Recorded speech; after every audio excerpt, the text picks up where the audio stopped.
usados, bancários em greve em Florianópolis protestam e entregam dinheiro simbólico à população. Fora de circulação, Polícia Rodoviária Federal faz a maior apreensão de maconha do ano em estradas. Alerta da saúde. População precisa redobrar cuidados com a Aedes aegypti durante a primavera. Incentivo às gestantes. Publicada no Diário Oficial, a lei que garante ônibus grátis para grávidas durante o pré-natal. E no futebol, o feito histórico da Chapecoense, que se classificou para a próxima fase da Sul-Americana na disputa de pênaltis. O Band Cidade.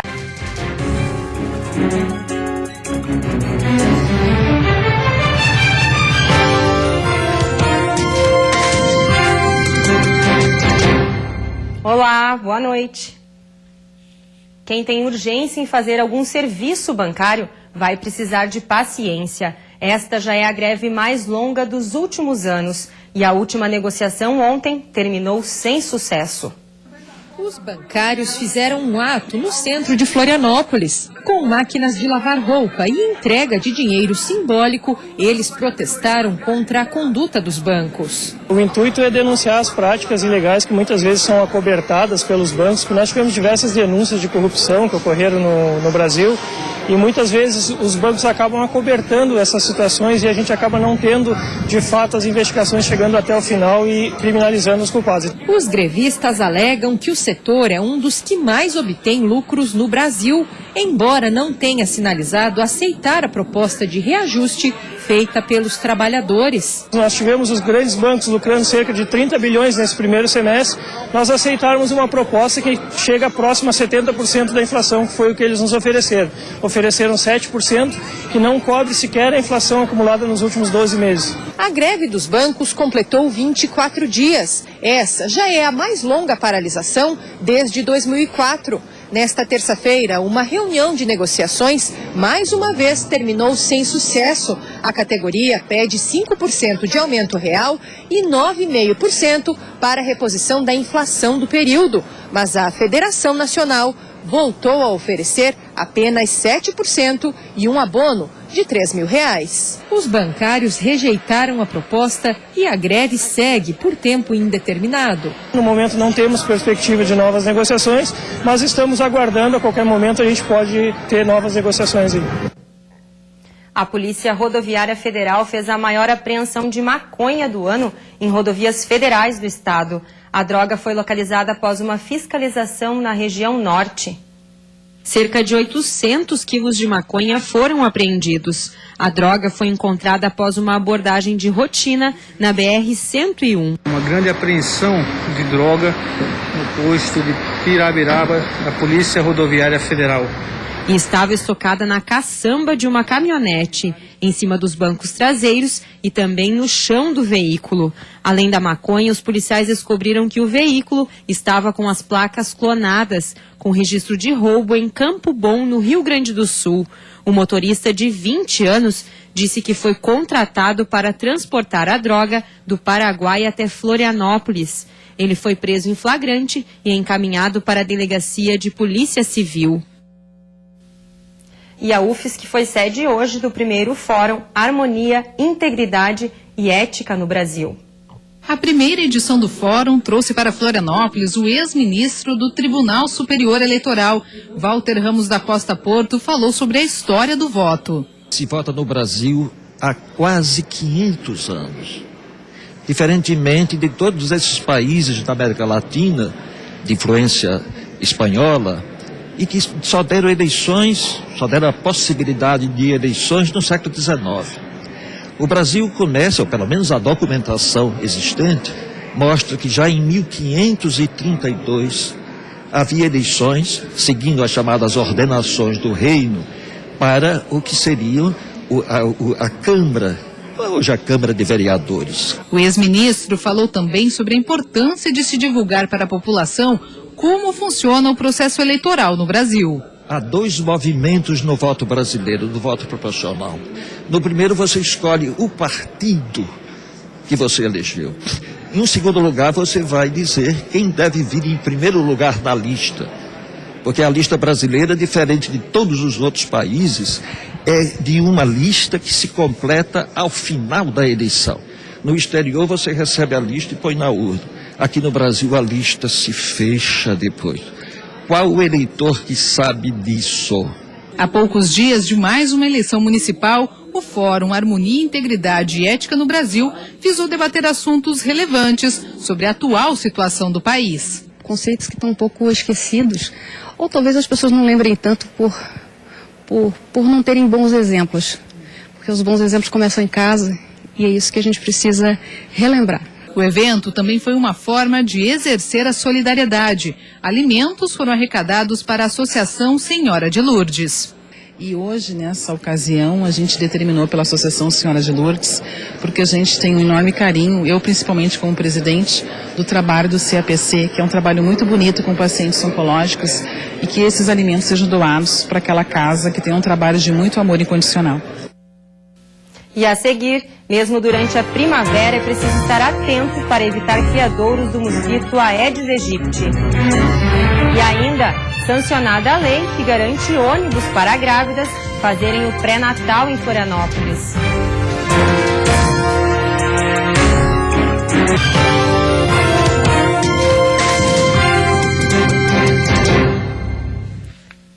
Foi publicada no Diário Oficial de Florianópolis a lei que garante ônibus para grávidas fazerem o pré-natal. As gestantes terão direito a 11 deslocamentos gratuitos, ida e volta, nos ônibus da capital. A lei municipal que prevê este direito foi sancionada pelo prefeito César Souza Júnior. De acordo com a Secretaria de Mobilidade Urbana, a medida deve ser regulamentada por um decreto até o dia 10 de outubro. E as normas para usufruir deste direito estão em fase de discussão por um grupo de trabalho da Prefeitura. Os integrantes vão definir como o cadastro das grávidas vai funcionar e a partir de quando elas poderão começar a usar efetivamente o benefício. Em princípio, a lei vale para gestantes com renda máxima de 2 salários mínimos. A mulher também terá que comprovar que tem agendamento de consulta médica. Mais de 4.000 grávidas já foram atendidas pela Rede Municipal de Saúde de Florianópolis somente neste ano. Combater o Aedes aegypti ao longo do ano para que no verão não haja uma epidemia de dengue no estado. Com esse foco, a Diretoria de Vigilância Epidemiológica continua realizando ações para eliminar os criadouros do mosquito. Quem nos traz mais informações é a repórter Karina Coppi.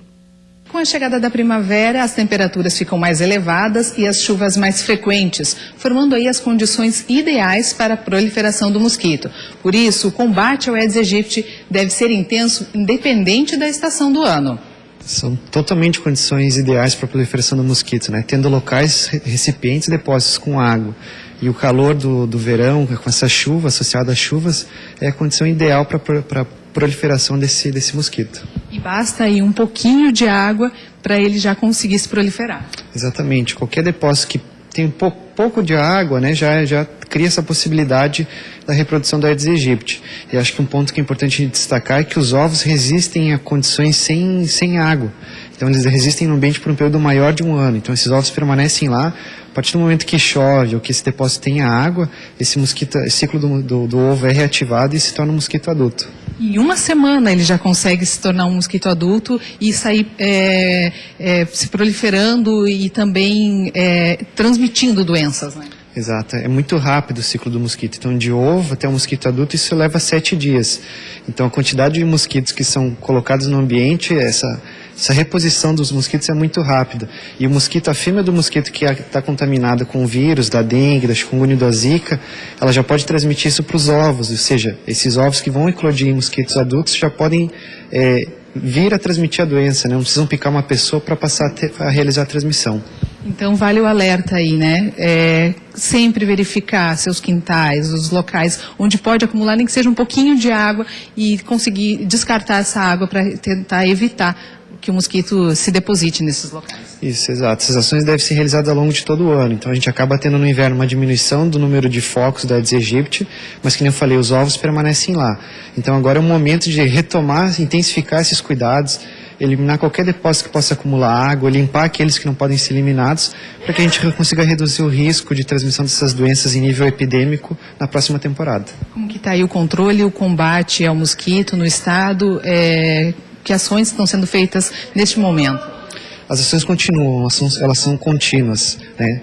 Como eu falei, a gente teve uma redução do número de focos no inverno, mas a gente precisa intensificar, manter essas ações ao longo de todo o ano, porque a temporada está se aproximando. Então a gente viu uma redução no número de casos, embora eles não pararam, a gente continua tendo casos pontuais ao longo do inverno. Então a importância de, nesse momento, a população voltar a ser parceira, que nem eu falei, as ações precisam ser contínuas ao longo de todo o ano, mas esse é um momento de a gente intensificar para evitar uma transmissão em nível epidêmico agora nos meses de verão que se aproximam. Porque o verão passado foi bem complicado. Isso, a gente passou por uma epidemia com um número significativo de casos de dengue, tivemos óbitos pela doença, então é o momento de a gente estar retomando esses cuidados. Então fica a dica, é importante que cada um faça a sua parte. Tirei 15 minutinhos por semana para verificar os locais que possam acumular água parada, para que tenhamos um verão mais tranquilo e longe de epidemia de dengue. E depois do intervalo tem futebol. A Chapecoense numa noite histórica. O Verdão vence nos pênaltis e se classifica para as quartas de final da Copa Sul-Americana. E ainda cresce a expectativa para o jogo do Figueirense contra o Internacional em Porto Alegre.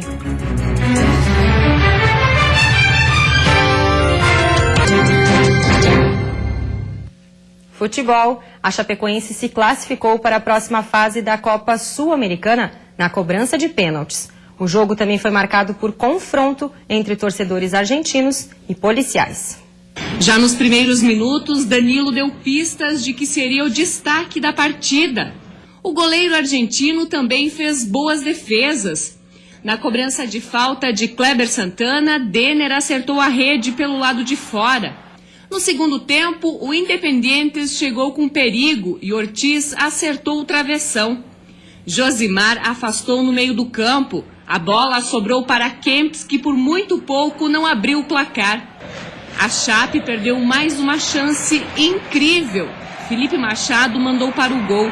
A bola acertou a trave e não entrou.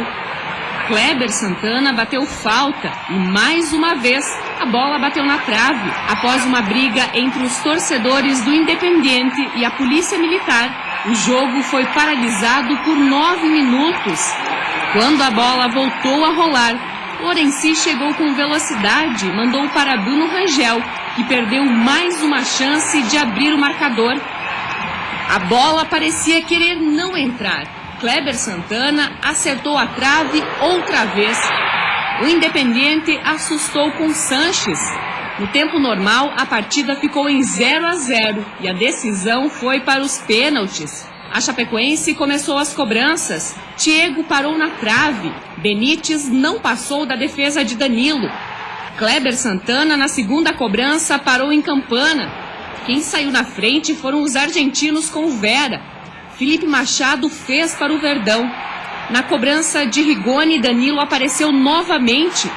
Denner colocou a Chapecoense na frente. Pingal no canto empatou em 2-2. Bruno Rangel fez o terceiro. Piesta deixou tudo igual.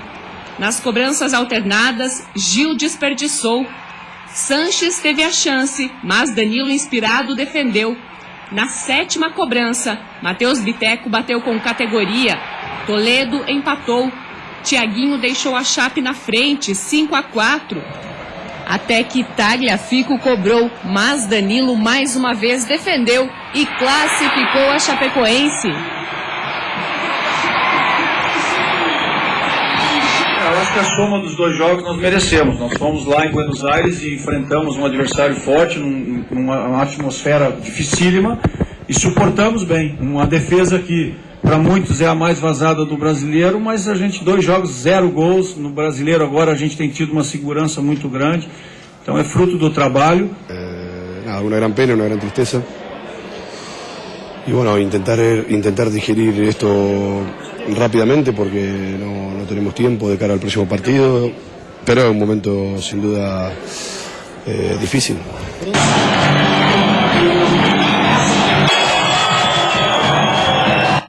E cresce a expectativa para o jogo em Porto Alegre entre o Internacional e o Figueirense. O time gaúcho não pode sequer pensar em empatar o jogo e o alvinegro tem a vantagem do retrospecto.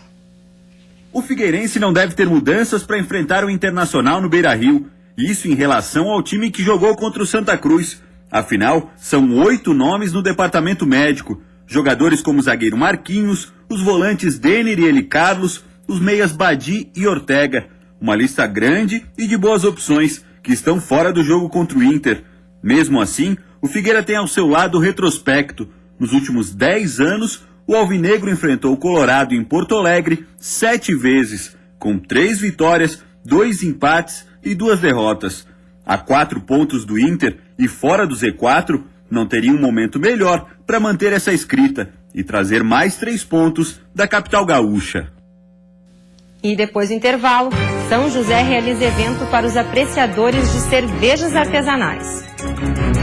E ainda, estrutura privilegiada Serra Catarinense vai contar em breve com 2 aeroportos.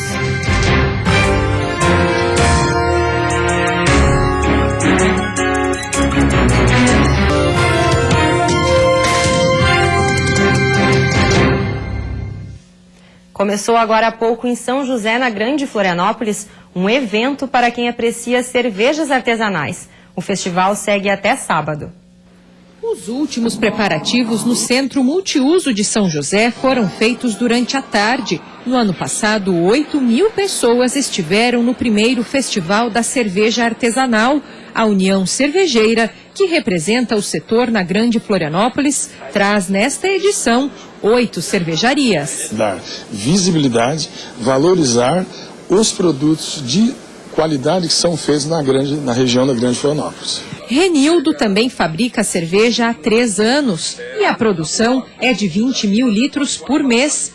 3 tipos serão oferecidos no festival, que também vai ter praça de alimentação e atrações musicais. Quinta-feira, das 18 a 1 da manhã. Sexta-feira, das 18 às 2 da manhã, porque sábado todo mundo pode dormir um pouquinho mais. E sábado, das 17 às 2 da manhã. E para quem aprecia novos sabores, o festival tem novidades, como este outro estande de Rancho Queimado, que lançou sua primeira produção há 3 meses. Melhores matérias-primas que nós conseguimos encontrar. Nós não utilizamos nenhum tipo de aditivo químico para aumentar a durabilidade da cerveja ou para acelerar o processo de confecção dela. Então nós fizemos ela dentro de um processo bastante tradicional e mantemos ela o mais limpo possível, né? E trabalhamos muito com uma graduação de gostos muito diferentes, né? Dentro das fórmulas, trazendo uma série de sensações que você não tem dentro de uma cerveja normal. Sexta-feira vai ser de predomínio de sol, com poucas nuvens em todas as regiões. Temperatura amena. A mínima deve ficar em 3 graus na Serra e a máxima em 24 no norte, Grande Florianópolis e sul do estado. No Planalto Norte, mínima de 10 e máxima de 22 graus. No oeste, Vale do Itajaí, máxima de 23. O Planalto Serrano vai contar em breve com uma estrutura privilegiada. Serão 2 aeroportos disponíveis para atender cerca de 500.000 habitantes. O aeroporto de Lages foi construído ainda em 1972. Atualmente conta com um voo comercial diário para Campinas, em São Paulo. Mais de R$1 milhão foram investidos para adequar a estrutura de acordo com as exigências da ANAC, para receber voos comerciais. Os resultados até agora são positivos. Estamos com cerca de 80% das ocupações de passagens vendidas, uma média acima da média nacional e que nos deixa muito satisfeito. Em 3 meses foram quase 10.000 passageiros que utilizaram a estrutura. Mesmo assim, a Prefeitura reconhece que o aeroporto de Lages tem um papel temporário e será muito importante, pelo menos até a inauguração do aeroporto de Correia Pinto, que terá uma estrutura muito maior. São 25 quilômetros de distância entre os 2 aeroportos. Em Correia Pinto, já são mais de 10 anos de obras e mais de R$30 milhões investidos pelo governo do estado. Ainda restam alguns ajustes e as liberações da ANAC para que os voos comecem. E agora nós estamos aguardando um parecer dos técnicos da ANAC para ver se está tudo ok, que é a liberação para voos visuais. O Planalto Serrano Catarinense é o único local do Brasil onde 2 aeroportos com condições de receber voos comerciais estão a menos de 30 quilômetros de distância um do outro. Mesmo assim, tanto a Prefeitura quanto o Governo do Estado consideram possível manter as duas estruturas em funcionamento. Mas o importante é que a região serrana ganhou com isso, né? Então nós vamos ter 2 aeroportos em condições de operar e é isso que nós entendemos e acreditamos que vai ajudar muito no desenvolvimento da nossa região. E você fica agora com o Jornal da Band. Boa noite e até amanhã.